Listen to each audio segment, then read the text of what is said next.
Good morning, students. Welcome to all of you in e-learning program organized by Shri Gnan Manjir Vidyapit.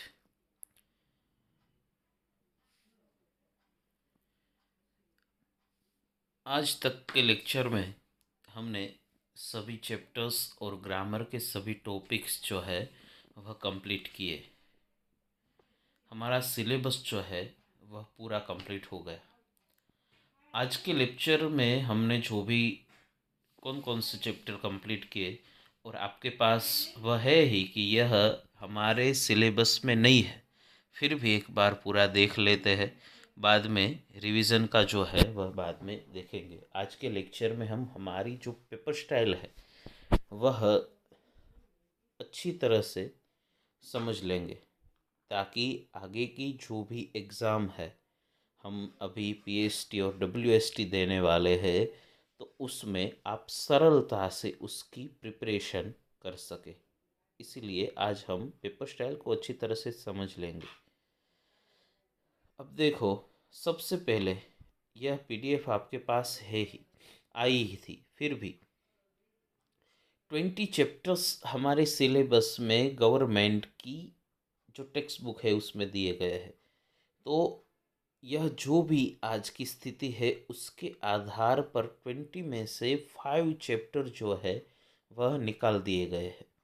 5 chapter हमारे syllabus में से निकाल दिए गए हैं। फुल चैप्टर, उसमें कुछ भी नहीं, वह चैप्टर के क्वेश्चन भी नहीं, आंसर कुछ भी नहीं, उसका ट्रांसलेशन भी नहीं। 5 चैप्टर पूरे इसमें से निकाल दिए गए हैं। तो वह 5 चैप्टर में चैप्टर 9 चक्षुष्मानंद यह जो है वह निकाल दिया गया है। चैप्टर 14, चैप्टर 9 हमने पहले पढ़े थे, क्योंकि गवर्नमेंट ने पहले यह कुछ जाहिरात नहीं की थी इसलिए, लेकिन बाद में वह निकाल दिया गया, इसलिए 9 चैप्टर। 14 कईदम दुष्कर्म कुर्यात है, हम पढ़े ही नहीं है। ठीक है। फिर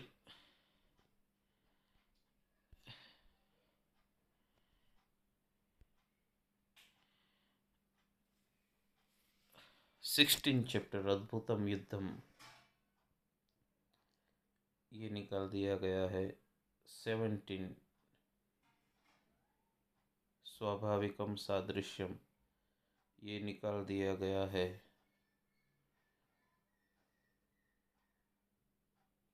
18 मुक्तानि मुक्तकानि, ये निकाल दिया गया है। ये 18 जो चैप्टर है यह निकाल दिया गया है। 19 चैप्टर जो है वह हमारे सिलेबस में है, और 20 और ग्रामर का कोई भी पोर्शन जो है वह निकाला नहीं गया है। वह पूरा पोर्शन हमारे सिलेबस में है। तो ये 20 चैप्टर में से 5 चैप्टर जो है वह निकाले गए हैं, और वह 5 चैप्टर हम पढ़े नहीं। हमने 15 चैप्टर का जो भी ट्रांसलेशन है वह कंप्लीट किया है।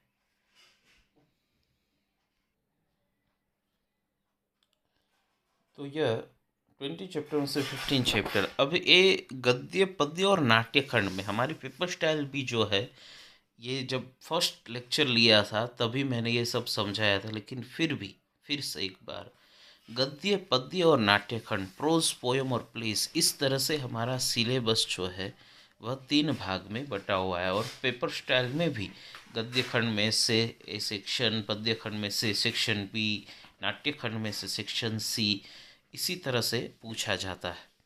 अब देखो, ये गद्य पद्य और नाट्य खंड में से कौन कौन से चैप्टर नहीं है, तो सबसे पहले गद्य में से देखें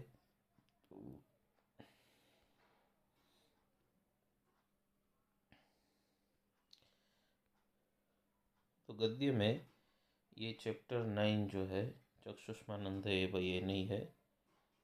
15 जय पराजय, नहीं सॉरी, 17 स्वाभाविकम सादृश्यम, ये नहीं है। ठीक है। तो 8 प्रोज है, उसमें से 2 नहीं है, 6 गद्य हमारे सिलेबस में है। पोयम जो है उसमें से 16 और 18 ये 2 पोयम निकाली गई है। 16 और 18 6 पद्य हमारे सिलेबस में है। और नाट्यखंड में से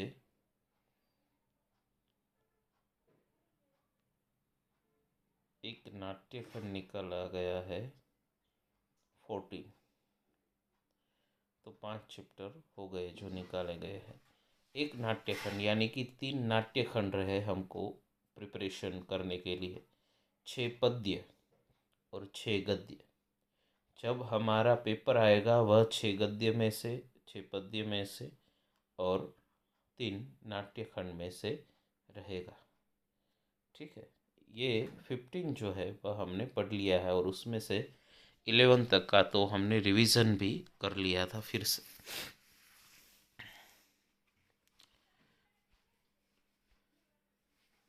फिर आते हैं ग्रामर के टॉपिक।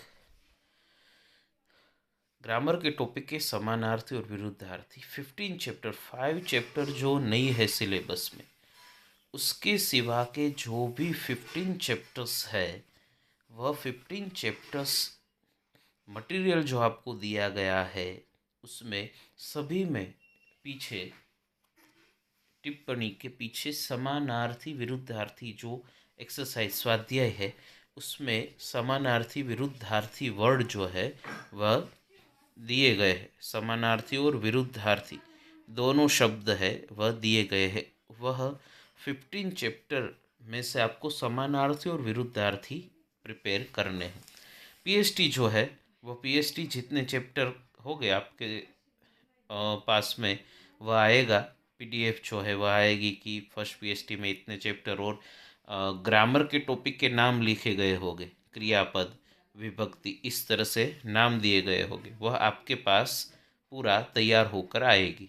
ठीक है, तो उसमें जितने चैप्टर हो तो वह फर्स्ट पीएसटी में उसमें समानार्थी विरुद्धार्थी आएंगे। लेकिन आगे जो है उसके लिए पूरा सिलेबस तैयार करना है, उसके लिए समानार्थी विरुद्धार्थी उसमें दिए गए हैं वही आपको तैयार करने हैं।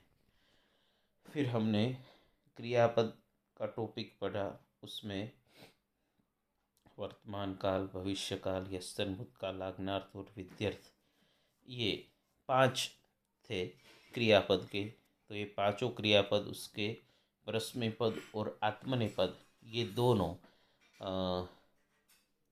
के प्रत्यय हमने तैयार किए। उसके आधार पर किस तरह से उसके क्रियापद जो है वह तैयार होते हैं वह हम सीखे।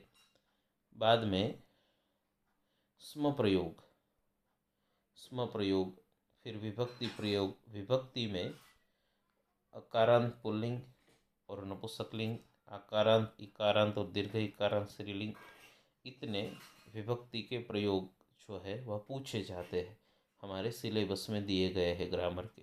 ये फिर उपपद विभक्ति सीखा लास्ट लेक्चर में ही, संख्यापद, फिर कृदंत का भी टॉपिक आया, संधि विच्छेद, जोड़ना और छोड़ना, ये संधि का भी टॉपिक हमने अच्छी तरह से पढ़ा, और समास। ये ग्रामर के जितने टॉपिक थे वह अच्छी तरह से हमने समझ लिए हैं। सेक्शन डी पूरा ग्रामर का आता है। ठीक है, तो यह हुई हमारे सिलेबस की बात कि इतना हमारा सिलेबस था जो कि हमने कंप्लीट किया हुआ है। अब पेपर स्टाइल, आपके पास यह पेपर स्टाइल जो है वह आ चुकी है, आपने देख लिया है और क्वेश्चन भी आ गया है कि यह जो पेपर स्टाइल है उसमें फर्स्ट क्वेश्चन में ऐसा लिखा है कि નીચે આપેલા ગદ્યખંડનો ગુજરાતી ભાષામાં अनुवाद करो। अब अच्छी तरह से आप एक बात समझ ले कि आप इंग्लिश मीडियम के स्टूडेंट हैं तो आपको गुजराती की जो भी इसमें सूचना दी गई है वह कुछ मायने रखती नहीं है। आपको सिर्फ इंग्लिश में जो दिया गया है वही आपको पढ़ना है। ट्रांसलेट द फॉलोइंग पैसेज, उसमें इनटू इंग्लिश इतना लिखना भूल गए हैं। आगे सेक्शन बी में लिखा हुआ है translate the following passage into English, क्योंकि बोर्ड जो पेपर देता है, बोर्ड का जो संस्कृत का या किसी भी सब्जेक्ट का पेपर आता है, तो उसमें क्वेश्चन जो है वह गुजराती में, हिंदी में और इंग्लिश में, तीनों लैंग्वेज में लिखा हुआ आता है। क्योंकि तीनों मीडियम वाले पेपर देने वाले हैं, तो इंग्लिश वालों को इंग्लिश में अलग का निकाल कर दे, गुजराती वालों को गुजराती में, ऐसा नहीं होता।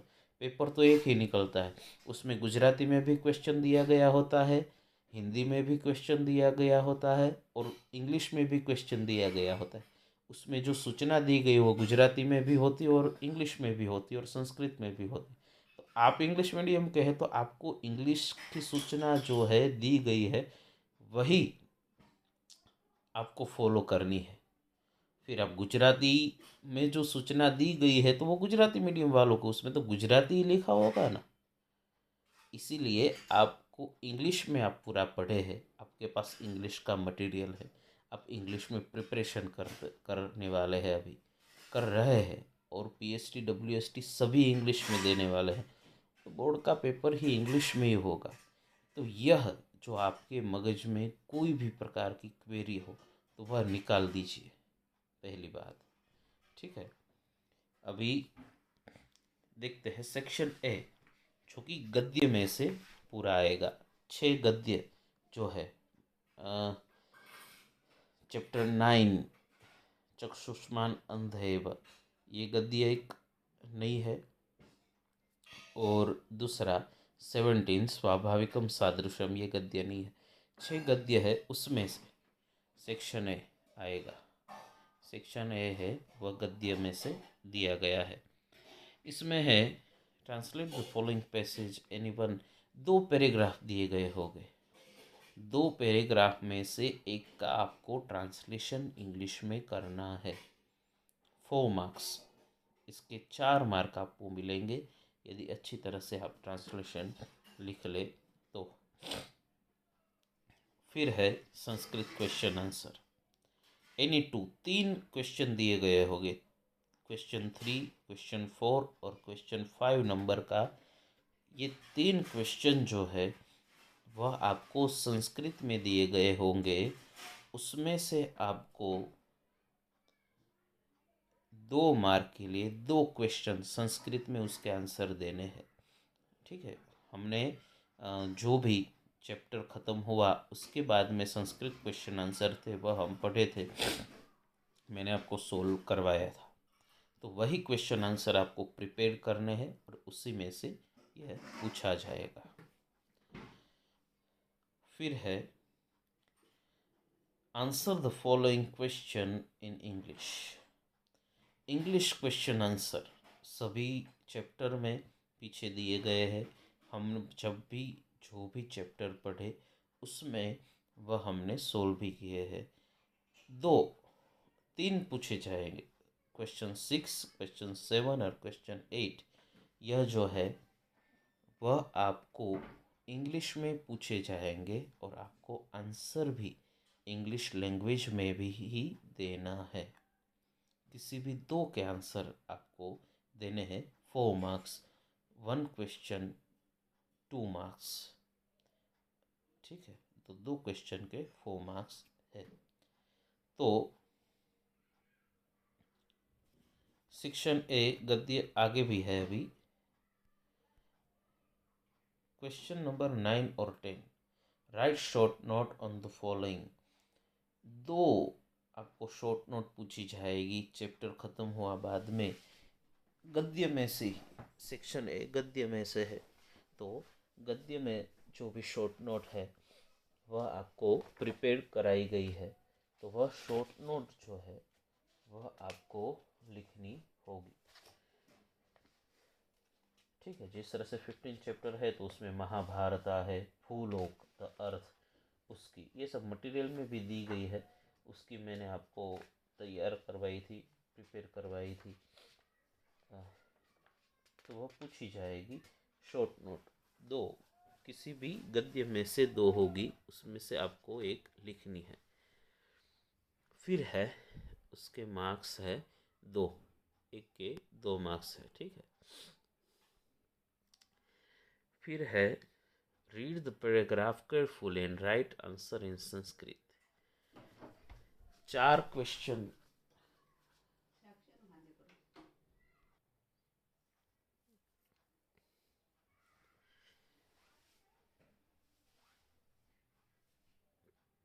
क्वेश्चन नंबर 11, 12, 13 एंड 14, ये 4 जो क्वेश्चन है, यह एक पैराग्राफ दिया गया होगा संस्कृत, और वह संस्कृत पैराग्राफ में से आपको 4 क्वेश्चन पूछे गए होंगे। वह क्वेश्चन के आंसर आपको देने हैं अच्छी तरह से। यह जो है गद्य में से एक पैराग्राफ दिया गया होगा, उसी में से आपको क्वेश्चन आंसर देने हैं। कोई भी एक गद्य में से यह पैराग्राफ होगा और उसी में से क्वेश्चन आंसर आपको देने हैं। फिर उसके 4 मार्क्स संस्कृत में क्वेश्चन हो गए, उसके आंसर भी आपको संस्कृत में लिखने हैं।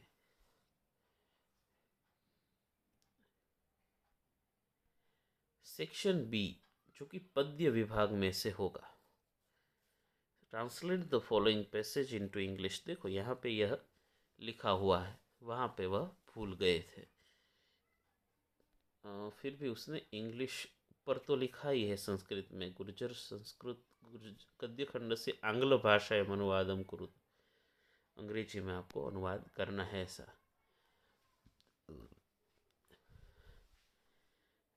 12 और 13 पद्य, जो 6 पद्य है, पद्य में हमने 16 अद्भुतम युद्धम और 18 मुक्तानि मुक्तकानि ये नहीं पढ़े हैं।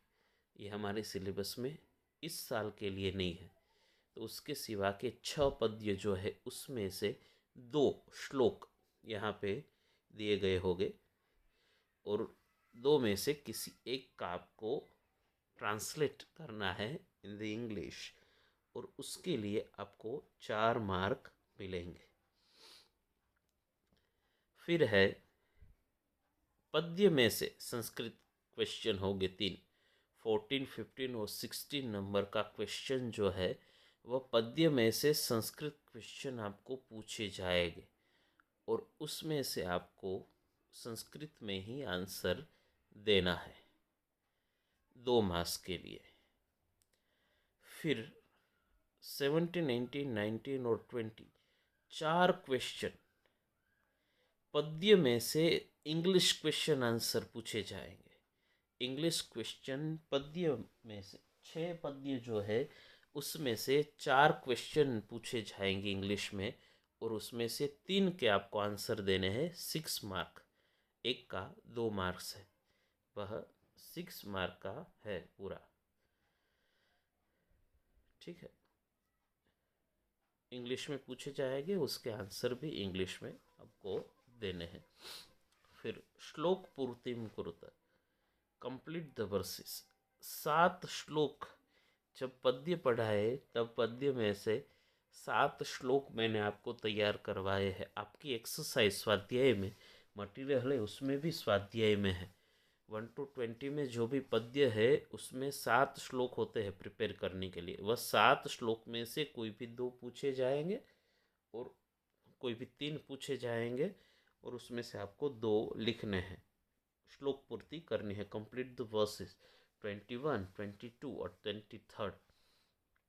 ये जो स्वाध्याय में दिए गए हैं उसमें से 7 श्लोक होते हैं, वो मैंने आपको तैयार करवाए हैं। वही 7 श्लोक में से आपको पूछे जाएंगे और आपको तैयार करने हैं, ठीक है।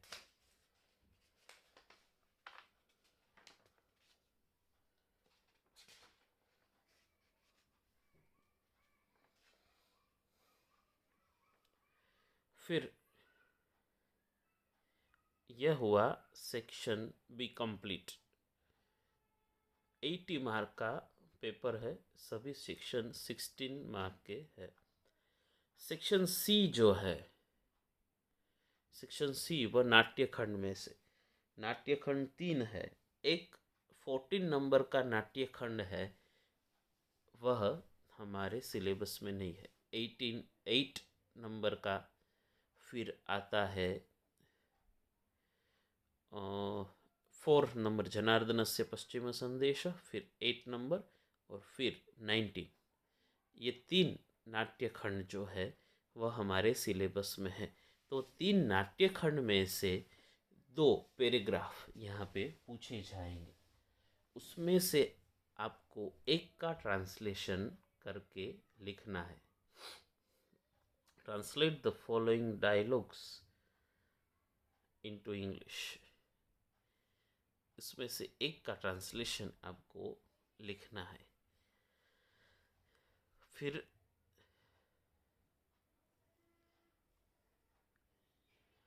उसी में से स्टेट वो सेज द वुम। 3 नाट्यखंड है, तो नाट्यखंड में एक प्ले की तरह होता है, अलग अलग पात्र जो सेंटेंस बोलते हैं। तो वह सेंटेंस यहाँ पे दिए गए होंगे 3 सेंटेंस। तो वह सेंटेंस कौन बोलता है, सामने उसके नाम भी दिए गए हुए। इस तरफ 3 सेंटेंस और उसके सामने उसके नाम होंगे। तो वह करेक्ट जिसने जिस सेंटेंस बोला हो उसके सामने उसका नाम आपको लिखना है। तो उसमें से कोई भी 2 सेंटेंस आपको पहचानना है कि यह सेंटेंस जो है यह इसने बोला है, यह जनार्दन ने बोला है।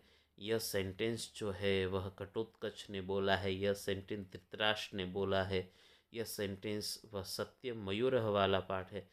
तो उसमें जो पात्र है शिष्य का, उसने बोला है। तो 3 सेंटेंस दिए जाएंगे और ब इस तरह से उसके सेक्शन हो गए। तो आपको जो भी सेंटेंस सही हो उसके सामने लिखना है। फिर 3 जो नाट्यखंड है उसी में से 2 इंग्लिश क्वेश्चन आंसर पूछे जाएंगे। तो वह इंग्लिश क्वेश्चन आंसर के आपको इसमें आंसर देने हैं। 2 इंग्लिश क्वेश्चन आंसर आपको दिए जाएंगे, तो वह इंग्लिश में ही उसका आंसर आपको देना है।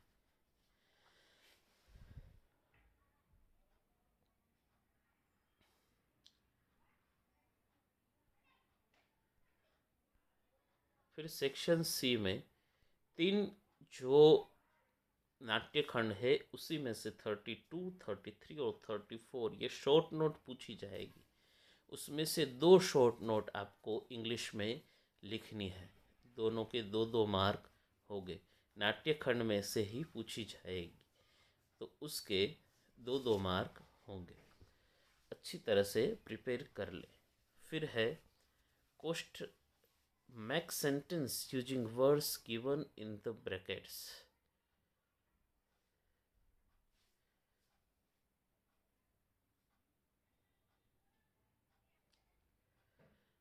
आपके नाट्यखंड के स्वाध्याय में एक्सरसाइज में सेंटेंस दिए गए हैं। इंग्लिश में सेंटेंस दिया गया है और फिर उसके नीचे संस्कृत वर्ड दिए गए हैं। तो संस्कृत वर्ड का यूज़ करके आपको वह पूरा सेंटेंस बनाना है।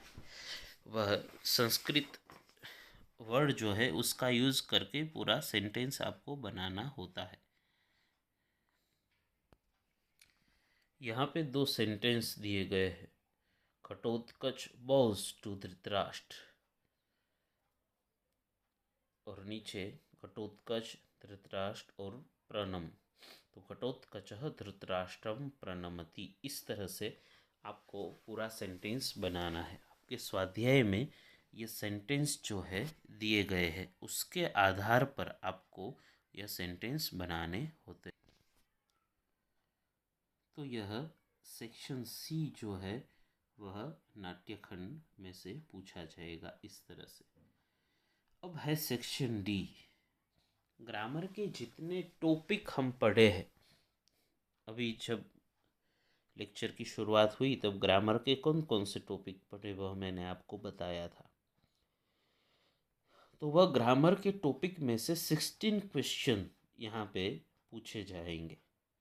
सबसे पहला है उसमें समानार्थी शब्द। समानार्थी शब्द पहला है। दूसरा है विरुद्धार्थी शब्द।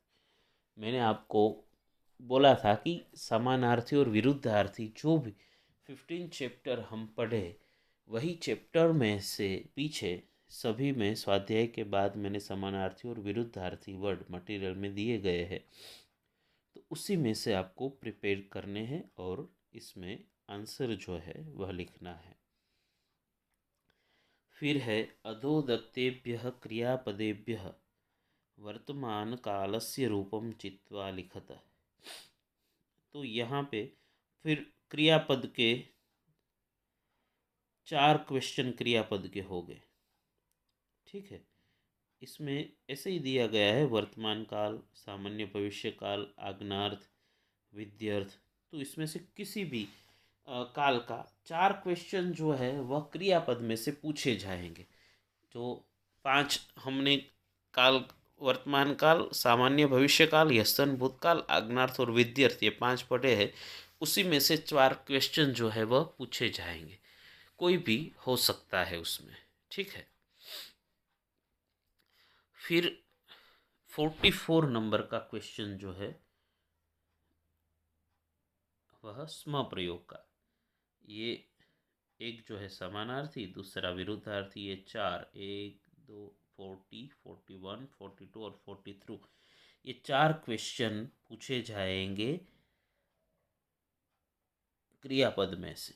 फिर एक होगा स्म प्रयोग का। स्म प्रयोग भी आपको पढ़ाया गया है। ठीक है, फिर होगा 45, 46, ये दोनों विभक्ति में से। विभक्ति के जो कोष्टक तैयार किए गए हैं उसी तरह के अकारांत पुल्लिंग और अकारांत नपुंसकलिंग, आकारांत इकारांत स्त्रीलिंग जो है, इसमें से कोई भी नामपद पूछे जाएंगे। जितने इसमें दिए गए हैं उतने ही हमने विभक्ति में प्रिपेयर किए हैं। तो उसी में से नामपद यहाँ पे पूछा जाएगा। किस तरह से पूछा जाता है वह मैंने जब पढ़ाया था तभी आपको उदाहरण के तौर पर दिया था कि इस तरह से इसमें पूछा जाता है। फिर उपपद विभक्ति, यह टॉपिक भी हमने पढ़ा है। उपपद विभक्ति उसका 47 एक क्वेश्चन उसमें से होगा। 48 संख्या पद, जो लास्ट लेक्चर में ही पढ़े, उसमें से किस तरह से पूछा जाता है वह मैंने आपको उसी में बताया था कि इस तरह से इसमें यह क्वेश्चन जो है वह पूछा जाता है। बाद में कृदंत। कृदंत यहाँ पे जो भी लिखे संबंधक, हेतुवर्त, कर्मणि और कर्तव्य विध्यर्थ कृदंत, ये सभी कृदंत हमने पढ़े हैं और उसमें से एक क्वेश्चन होगा। किस तरह से पूछा जाता है वह मैंने आपको बताया है। फिर संधि विच्छेद और संधि युक्त, संधि छोड़ना और संधि जोड़ना। एक क्वेश्चन संधि छोड़ना इसका होगा और एक क्वेश्चन जो है संधि जोड़ना उसका होगा। तो वो संधि के जो नियम हमने सीखे हैं उसी के आधार पर यह क्वेश्चन 2 पूछे जाते हैं। और लास्ट क्वेश्चन होगा समास का। समास जो भी हम पढ़े वह सभी समासों में से कोई 2 वर्ड होंगे। यहाँ पे शब्द सिर्फ वर्ड दिए गए होंगे और वर्ड किस समास का है उस समास का संस्कृत में आपको नाम लिखना है। हेत्वर्थ है, बहुरी समास है, कर्मधारय समास है, अव्ययी भाव समास है, संस्कृत में उसका नाम लिखना है। जिस तरह से मैंने पढ़ाया था तभी उसमें लिखा। आपने भी अपनी बुक में वो संस्कृत में नाम लिखे होंगे, अव्ययी भाव समास, बहुरी समास, कर्मधारय समास, ये सब। तो उसका नाम आपको संस्कृत में लिखना है। तो ये था सेक्शन डी, 16 मार्क का ग्रामर का पोर्शन। जो ग्रामर का जितना पोर्शन है वह आपको पढ़ाया गया है। फिर है section E, last section.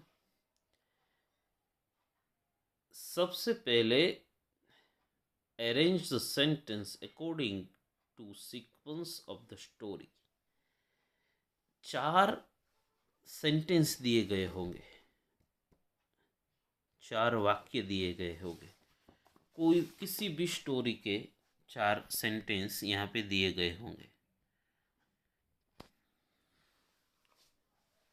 Arrange the sentence according to sequence of the story.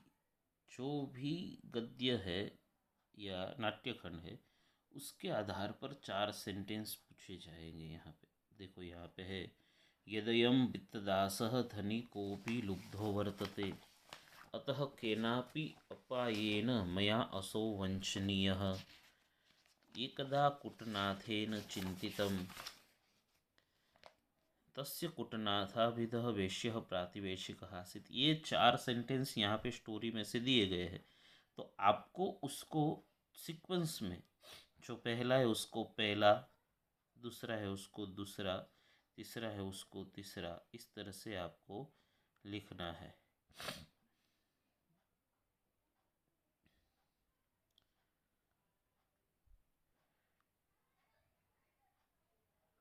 तो इसमें सबसे पहला सेंटेंस है, इसको हम ये तस्य कुटनाथाभिधः वेश्यः प्रातिवेशिकः आसीत्। फिर है एकदा कुटनाथेन चिन्तितम्। फिर है यदयं वित्तदासः धनिकोऽपि लुब्धो वर्तते। और फिर है 4th नंबर का अतः केनापि उपायेन मया सो वंचनीय। तो इसको आपको सीक्वेंस में लिख डालने हैं। कोई भी हमारे जितने सिलेबस है उसमें नाट्यखंड और गद्य इसमें से ही सेंटेंस पूछे जाते, पद्य में से तो होते नहीं है। तो उसमें से यह 4 सेंटेंस जो पूछे गए होंगे और उसको आपको सीक्वेंस में लिखने हैं। इस तरह का यह क्वेश्चन है, 4 मार्क का। यह भी बहुत सरल क्वेश्चन है, अच्छी तरह से प्रिपरेशन करें तो 4 मार्क्स आप ले सकते हैं। फिर है read the following passage carefully and right answers in Sanskrit. ये सिलेबस का बाहर अननोन कोई भी पैराग्राफ पैसेज होगा, उसमें से संस्कृत में क्वेश्चन होंगे 4, और वह 4 क्वेश्चन के आपको संस्कृत में ही आंसर देने हैं। अच्छी तरह से संस्कृत में ही आंसर आपको देने हैं। फिर है match the following with author and their books. कर्ता और कृति, हमारे जो 20 चैप्टर्स है उसमें से 16 जितने चैप्टर्स है उसके अलग अलग रचयिता है। तो उसके आधार पर कर्ता और कृति ऐसे यहाँ पे पूछे जाते हैं। हमने जब भी चैप्टर की शुरुआत की होगी तभी आपको कहा होगा, फिर भी यहाँ पे मैं लिस्ट है। फर्स्ट जो है संवदध्वम, वह अथर्ववेद में से लिया गया है। दूसरा यद भविष्यो विनश्यति, वह पंचतंत्र कृति का नाम पंचतंत्र है, ऑथर का नाम है पंडित विष्णु शर्मा। 4th है जनार्दन से पश्चिम संदेश, वह दूत घटोत्कचम में से लिया गया है, ऑथर है महाकवि भास। 5th है गुणवती कन्या, वह दश कुमार चरितम नाम का बुक्स है, उसके ऑथर है महाकवि दंडी। तो यहाँ पे क्या होगा कि एक तरफ कृति ली गई होगी और एक तरफ कर्ता का नाम होगा, ऑथर का नाम होगा और बुक्स का नाम होगा। तो जो ऑथर का नाम है उसके सामने आपको सच्ची जो बुक्स है वह लिख डालनी है, ठीक है। फिर है चक्षुष्मान अंधेव, जो कि हमारे सिलेबस में नहीं है, हर्षचरितम में से लिया गया है। 11 कलिकाल सर्वज्ञो हेमचंद्राचार्य, यह हेमचंद्राचार्य उसके कर्ता है और सिद्ध हेम शब्दानुशासन नाम की बुक है। फिर गीतामृतम महाभारत में से लिया गया है, महर्षि वेदव्यास उसके कर्ता है। 14 चैप्टर जो सिलेबस में नहीं है, 16 भी सिलेबस में नहीं है।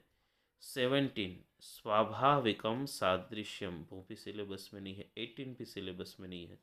फिर 19 आता है तो भगवद अज्जुकीयम नाम का कृति है और उसके बोधायन नाम के कवि है। तथैव तिष्ठति जो है वह कर्णभारम, महाकवि भास ने लिखा है और कर्णभारम में से लिया गया है। उसमें 4 अलग अलग है, मालविकाग्निमित्रम, उत्तर रामचरितम और मृच्छकटिकम, सभी में से श्लोक लिए गए हैं, एक एक श्लोक। इसलिए मालविकाग्निमित्रम जो महाकवि कालिदास ने लिखी हुई है, उत्तर रामचरितम जो कि महाकवि भवभूति ने लिखा हुआ है, मृच्छकटिकम जो कि महाकवि शूद्रक ने लिखा हुआ है। तो हमारे सिलेबस में यह आप इसका स्क्रीनशॉट ले लेना और इसके आधार पर तैयार कर लेना कर्ता और कृति। हमारे सिलेबस में जो भी चैप्टर है उसके आधार पर यहाँ कर्ता और कृति दिए गए हैं। और आपकी जो टेक्स्ट बुक है उसमें भी जब जब पढ़ाया होगा तो मैंने जो ऊपर पहले जो भी हम इंट्रोडक्शन होगी उसमें भी लिखा ही होगा कि कौन सी कृति, ऑथर कौन है और किसने ये बुक्स, कौन सी बुक्स में से यह लिया गया है।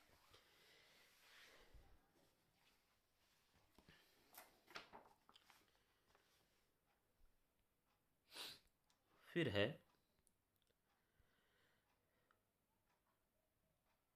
Correct the underline words and rewrite the paragraph.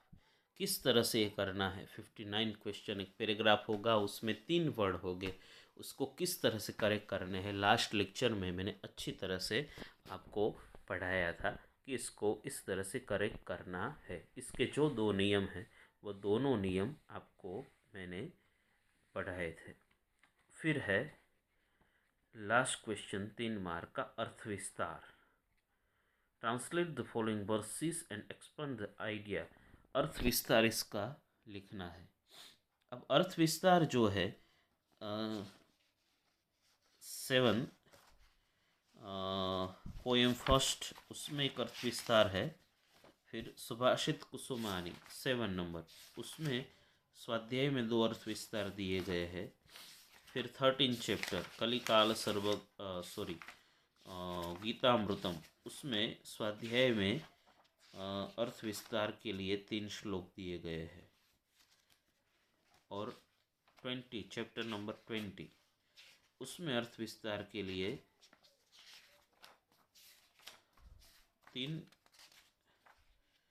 3 श्लोक दिए गए हैं स्वाध्याय में। और मैंने आपको तैयार भी करवाया है।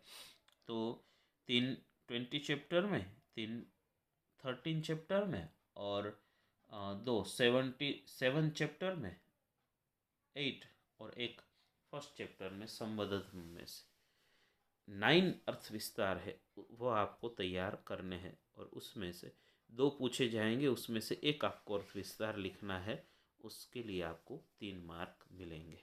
तो ये सेक्शन ई था। तो अच्छी तरह से आपने पेपर स्टाइल समझ ली है। यह हमारी पेपर स्टाइल है जो न्यू बोर्ड की गाइडलाइन है, उसके आधार पर जो पेपर स्टाइल दी गई है वही पेपर स्टाइल में कोई फ़र्क नहीं है। सिर्फ सिलेबस जो काटा गया है उसमें से पूछा नहीं जाएगा।